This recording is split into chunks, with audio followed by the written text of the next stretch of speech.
అంబేద్కర్ కోనసీమ జిల్లా రామచంద్రపురం స్థానిక రామచంద్రపురంలో వైఎస్ఆర్సీపీ పార్టీ కార్యాలయం నందు ఈ రోజు పార్టీ అధ్యక్షులు వైఎస్ జగన్మోహన్ రెడ్డి ఆదేశం మేరకు రాష్ట్ర వ్యాప్తంగా జరుగుతున్న నకిలీ మద్యం తయారీకి వ్యతిరేకంగా నియోజకవర్గ ఇన్ఛార్జ్ పిల్లి సూర్యప్రకాష్, నియోజకవర్గ అబ్జర్వర్ గా చింతలపాటి శ్రీనివాసరాజు ఆధ్వర్యంలో పార్టీ కార్యాలయం నుండి భారీ ర్యాలీతో ఎక్సైజ్ స్టేషన్ వరకు వెళ్లి సీఐకి వినతి పత్రం అందజేశారు.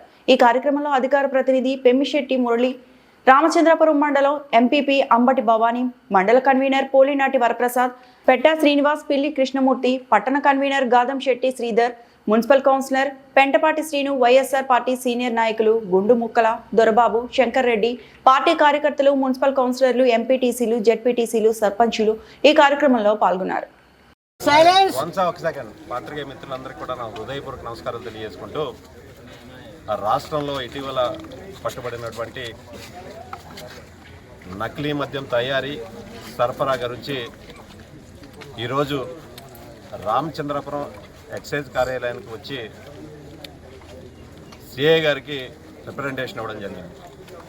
ఏవైతే నకిలీ మద్యం తయారీ వల్ల ఈ రాష్ట్రంలో ఉన్నటువంటి ప్రజల ప్రాణాలు పోతున్నాయో, ఎవరైతే తయారు చేస్తున్నారో వారిపై చర్యలు తీసుకోవాలని కోరుతూ ఈరోజు వైఎస్ఆర్ కాంగ్రెస్ పార్టీ తరఫున ఒక రిప్రజెంటేషన్ ఇవ్వడం జరిగింది.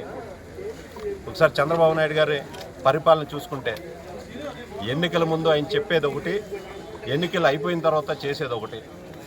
ఈ రాష్ట్రంలో ఎన్నికల ముందు చంద్రబాబు నాయుడు గారు ఎన్నికల సమయంలో ఏం చెప్పారండి? ఆయన నేను సూపర్ 6 హామీలతో పాటు ఈ రాష్ట్రంలో ఉన్నటువంటి మందు బాబులకి నాణ్యమైన మద్యాన్ని అందిస్తానని చెప్పి ఈరోజు అధికారంలోకి వచ్చిన తర్వాత గడిచిన 15 నెలల నుంచి అధికారం రాగానే లిక్కర్ షాపులు ఎవరి చేతుల్లో కట్టబెట్టారంటే తెలుగుదేశం పార్టీ నాయకులు, కార్యకర్తలతో చేతుల్లో కట్టబెట్టారు.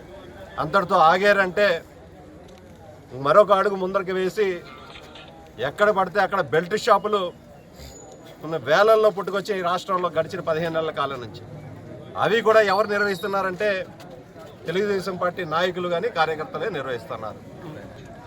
ఏకంగా నకిలీ మద్యం తయారీ యూనిట్లనే పెట్టి వివిధ జిల్లాల్లో తంబాలపల్లిలో పెట్టబెట్టాం, కానీ చిత్తూరు జిల్లాలో, కృష్ణా డిస్టిక్లో పట్టుబడి